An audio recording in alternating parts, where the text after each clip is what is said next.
안녕하세요. 원성도 TV를 찾아주셔서 감사합니다. 오늘은 한민족의 희망 43번째 완달산 이야기를 해보겠습니다.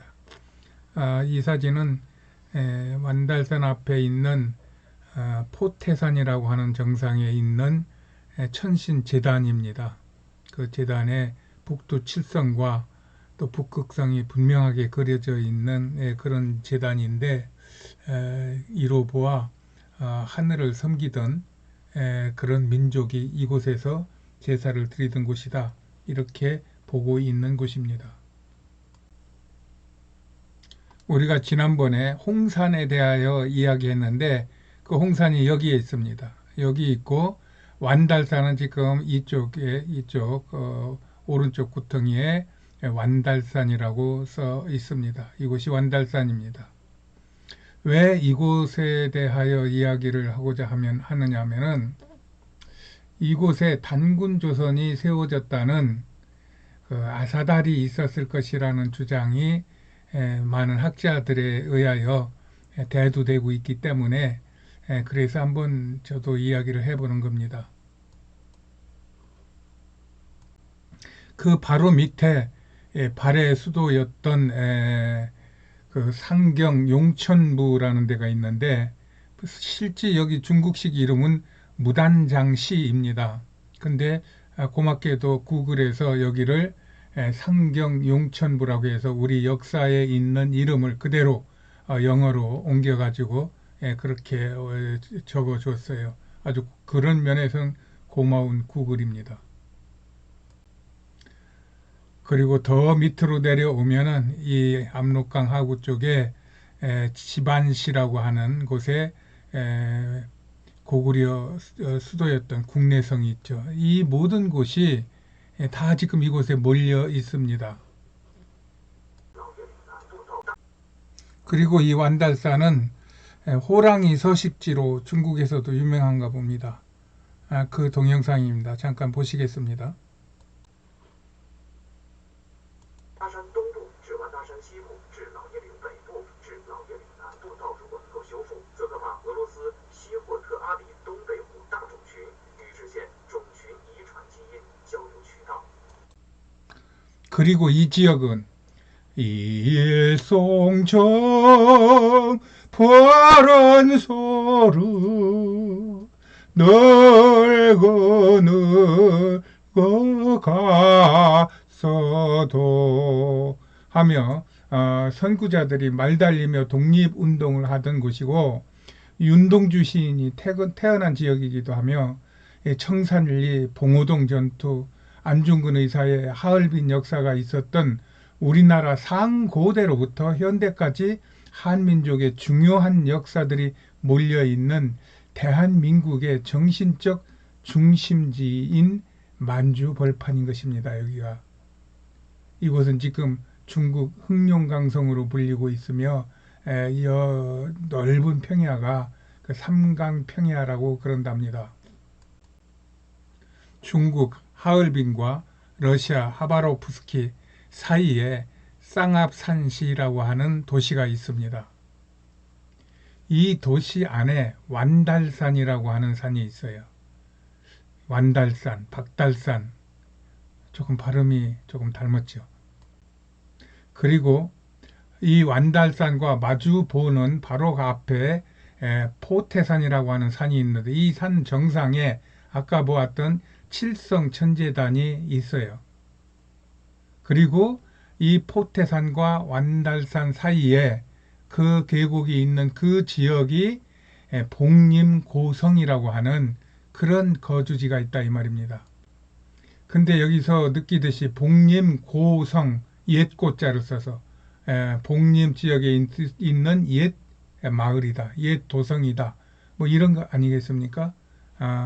이 말에 그 고자라는 데 저는 관심이 가요. 저 사람들이 왜 굳대어 거기다 고자를 붙였을까? 그리고 이곳에서 멀리 떨어져 있는 같은 쌍압산시인데, 여기가 쌍압산시 그 영역 안에 소남산성이 거의 러시아하고 붙어가지고 있습니다. 이 두 곳에서 만년 정도로 보여지는 고대 선사 유물이 발견되는 것입니다. 그런데 그 유물들을 보면은 여기에 보면은 이 돌을 뾰족한 돌을 사용하던 흔적이 있는 그런 석기 시대 유물이 여기서 나오는 건 분명한데 근데 여기에 보면은 이 옥기도 같이 나온다 이 말입니다. 옥기는 분명히 우리 고고학에서 어떤 옥기 시대라는 말은 없지만 다른 데서는 많이 안 나오는 이러한 고대에 사용되었던 것들인데 이게 유독 한민족들이 살았던 곳에 많이 나는 그런 기물들입니다. 그리고 특별히 여기에 있는 그 도끼인데 이게 이 도끼는 왕권을 상징했다 그래요. 그러면 여기서 이 왕이 살았나? 네, 그리고 여기에 아래 가운데에 보면은 이것이 복림고성인가 본데 이 복림고성에 이 들어가는 현관문을 보면은 이게 꼭 구라파의 황제의 문하고 비슷해요. 우리가 니케아 회의가 로마 황제의 별궁이 있던 데서 했다 그랬잖아요. 거기에도 보면은 이 들어가는 문이 이렇게 생겼어요. 근데 거기는 쪽문이 있어요. 쪽문이 있어가지고 일반 시민들은 그 쪽문으로 다니고 황제는 대문으로 다니는 그런 구조인데, 그리고 불가리아의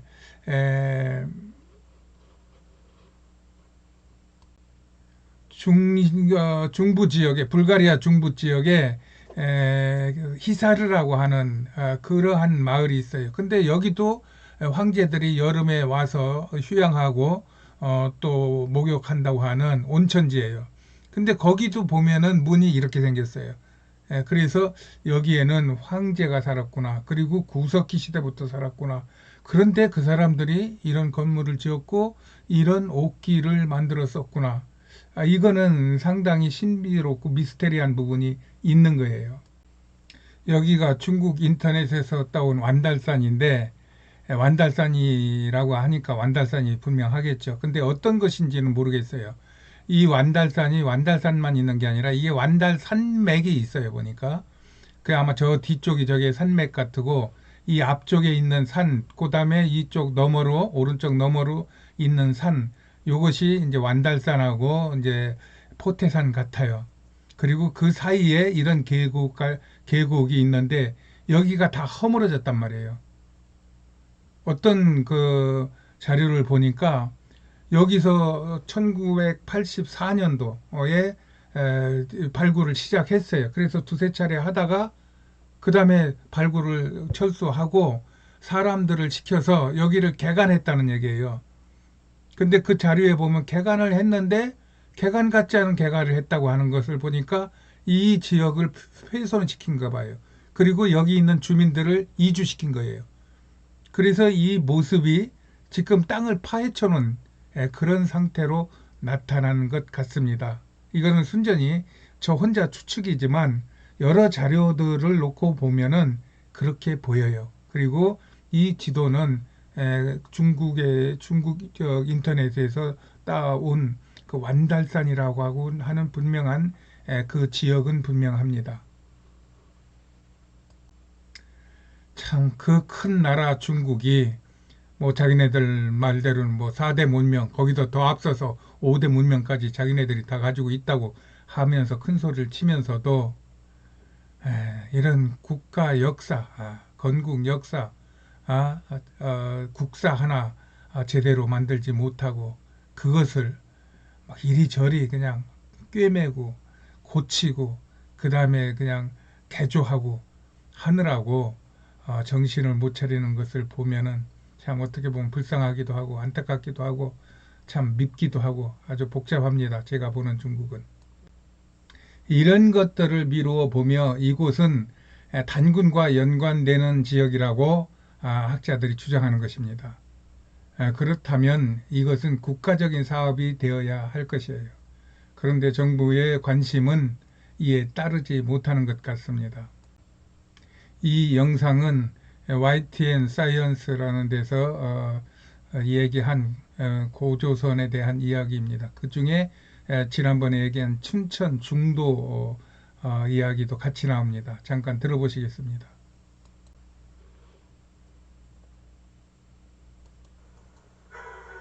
우리의 역사가 시작된 나라 고조선. 그러나 우리의 기억 속에서 고조선은 찾아보기 어렵다. 한군이 세운 나라. 하지만 우리나라에서 고조선을 다룬 가장 오래된 사료는 삼국유사뿐이다.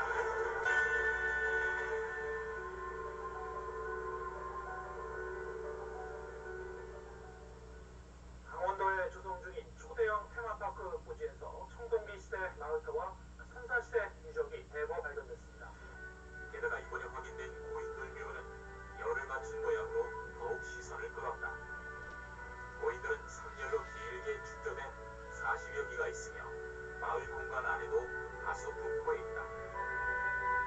석재를 이용한 원형 또는 장방형의 묘역 시설을 갖췄고 구조나 형식 모두 다양하게 발견됐다. 시작이자 민족의 근간인 고조선. 그러나 남겨진 기록을 찾을 수 없어 올바로 평가받지 못하는 우리의 역사다. 고조선의 흔적을 찾아 역사를 바로잡아야 하는 것이야말로 우리에게 남겨진 중요한 과제다. 몇십 년 전부터 이런 유적을 발굴하고 있는 것을 대통령이 모를 터 없을 터인데 대통령이 관광 우일학지로 이러한 곳을 개발 허가를 해주는 이런 나라가 되었으니 힘없는 국민은 그저 단재 신채호의 그 비장한 외침만 되새길 뿐입니다. 그러니 사학계도 이리저리 갈라져서 자신들의 입장이나 주장만을 내세우며 아직 조국의 건국사도 정리하고 하지 못하고 있는 것 같습니다. 저는 이런 생각들을 보며 이렇게 한번 생각해 보았습니다. 그것은 제가 꾸준히 얘기하는 것이기도 합니다. 그것은 인류 초기부터 북방 초원을 이동하던 유목민 중에 징기스칸과는 비교가 안 되는 격이 다른 지도자가 신탁을 받아 홍익인간의 이념을 갖고 대칸, 대왕, 대황제가 되어 이곳에 신실을 세워 하늘의 제사를 드리며 국가 체계를 갖추었는데 이를 조선이라 한다 하는 생각을 저 혼자 하고 있습니다. 나는 그 조선이 세워진 그곳이 오늘 말한 완달산 부근이라고 생각이 들어요. 그래서 주류 학자들은 아니지만 제야 학자들이지만 그들이 주장하는 바가 마음에 지금 담기게 됩니다.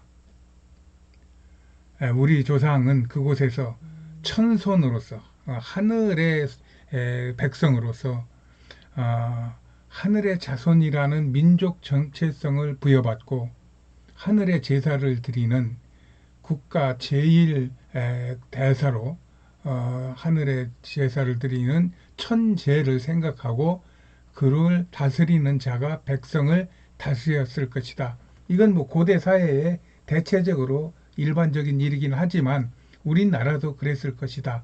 저는 이렇게 보고 있습니다. 그 북방 초원의 유목민족인 단군 조선의 백성들이 어떻게 남방 해영 민족인 그런 해양 민족들과 한강 유역인 서울이나 춘천 등지에서 만나는가 하는 것을 학자들이 좀 풀어야 될 것 같습니다. 이것이 풀어진다면 정말 우리나라는 세계 유일의 중심 지역이 되는 것이고 지난번에 얘기했듯이 그리스의 움베르스가 중심지가 아니라 이탈리아의 로마가 중심지가 아니라 대한민국 한반도의 대한민국의 이 한강 유역 이 부분이 중심지가 되어 거기에 UN 본부 별관을 세운다고 하면은 정말 이거는 시대적으로 인류 역사적으로 또 국가적으로 의미가 있는 것일 것입니다. 이런 때 국가가 나서야 됩니다. 국가가 나서서 전쟁을 치러서 우리 땅을 당장 되찾아올 수는 없겠지만 그러나 이 국가가 이런 부분에 전문 국가 기관을 만들어서 뚜렷한 학문을 잡아주고 그것에 대하여 결정된 바를 학자들이 의견을 모아 그들이 개선해 가면은 기초가 흔들리지 않는 상태에서 점점 역사는 단단해질 것입니다. 중국은 지금 저희가 자랑하던 그 수천 년의 중화 역사의 정사 25사를 모두 개정하면서 홍산의 역사를 삽입시키는 그런 엄청난 역사 공정을 국력을 쏟아부으면서 상당히 오랜 기간 동안 하고 있는 것 아닙니까?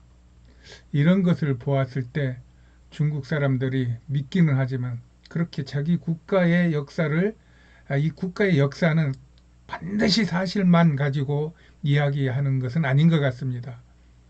물론 사실이 기반이 되어야 되겠지만 이 사실들을 어떻게 엮어 나가느냐에 따라서 그것들이 정말 국민들에게 어떤 비전이 되고 정체성이 되고 자긍심이 될 수 있다면은 그런 것들을 조금씩 다듬는 것은 그것은 국사가들이 역사가들이 해야 될 일이라고 저는 보고 있습니다.